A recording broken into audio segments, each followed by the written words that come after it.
Today, we're going to try and piece together a puzzle. It's the story of one of the world's great religions, but the version we're going to explore challenges the official history at almost every turn.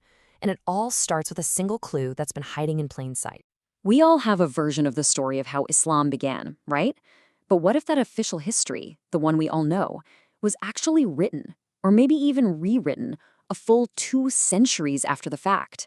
There's a growing number of historians who believe that's exactly what happened.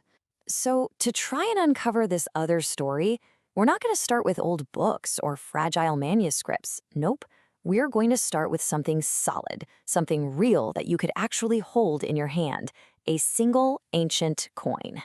Okay, this is where our investigation really kicks off. Think about it. Written histories can be changed, right? They can be edited or even completely invented by whoever's in power.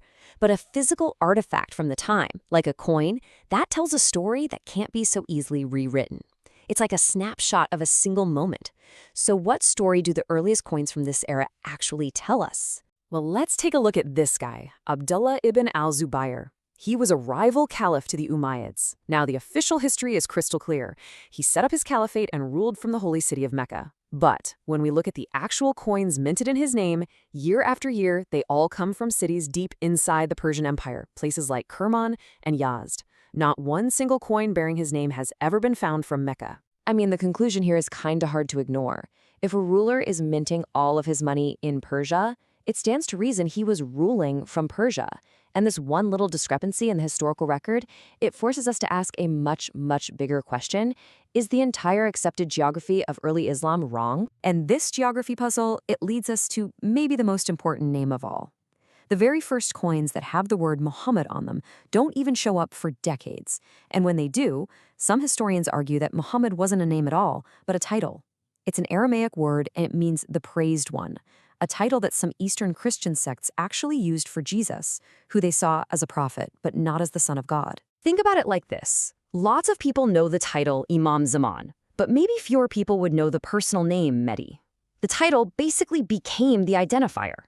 So the theory here is that the same thing happened. Muhammad, a title for Jesus, was later given to a new, distinctly Arabian prophet. So, the coins are pointing to a different geography, and maybe even a different meaning for the name Muhammad. But if that's what the physical evidence is saying, what about the written record? Well, this leads us to our second clue, and honestly, it might be the most startling one. It's not about what was written, but what was missing. A deep, 2-century-long silence. Just let that sink in for a second. The first detailed biographies of the Prophet Muhammad, the ones known as the Sirah, they don't show up until around the year 830. That is like someone today writing the first ever biography of George Washington with 0 contemporary records to use. For 200 years, there is a complete historical silence on the life of Islam's founder. So, why the long silence? Well, this theory suggests that the Abbasid dynasty, which grabbed power around 750 AD, they needed to create a new official origin story, something to legitimize their rule. So they hired historians to write it. And, according to some sources, they systematically destroyed any earlier records that didn't fit their new narrative. And that brings us to clue number 3. If the official story of Islam was really written 2 centuries late, where did all of its ideas come from? Well, these revisionist scholars argue they didn't come from a totally new revelation, but from the rich mythological soil of much older traditions that were already flourishing all across the region. A lot of concepts that feel uniquely Islamic actually have these really deep roots in the region's older faiths. The idea of a future redeemer, that echoes Zoroastrianism. A hidden savior, that's central to Gnosticism. And the belief that a holy figure only appeared to be killed, a concept called Docetism, you find that in early Shia traditions and even in the Quran's own account of Jesus' crucifixion. The pattern here seems to be one of adaptation, not pure invention. So what this really suggests is that what we call early Islam was incredibly syncretic. It wasn't some sudden, isolated event, but a movement that soaked up and repurposed these powerful myths from Manichaean, Gnostic, and Zoroastrian traditions that were just everywhere across the region. Okay, so let's say you're an Abbasid ruler in the 9th century. You've got the coins, you've got the myths, but you still need a really compelling life story for your new Arabian prophet. Where do you find a template? Well, maybe you look to the most famous and successful ruler of that earlier era, your biggest rival's greatest emperor. Now just look at these 2 timelines. On one side, you have the documented life of the 7th century Byzantine emperor Heraclius. On the other, the traditional biography of the prophet Muhammad. In 622, one launches a campaign, the other begins a migration. 627, a final victory for both. 628, they both sign a major peace treaty. 630, both make a triumphant, peaceful entry into a holy city. The key events line up in the exact same years. To these revisionist scholars, this is not a coincidence. Not at all. This, they argue, is the blueprint. The opposite historians simply modeled their new prophet's biography on the life of the most famous emperor of the age to give their story historical weight and a sense of legitimacy. All right, so let's put all the pieces on the table. We have clues from coins that tell a different geographical story. We have a 200-year silence in the written record. We have these deep mythological roots in older faiths, and we have a potential historical template for the prophet's life story.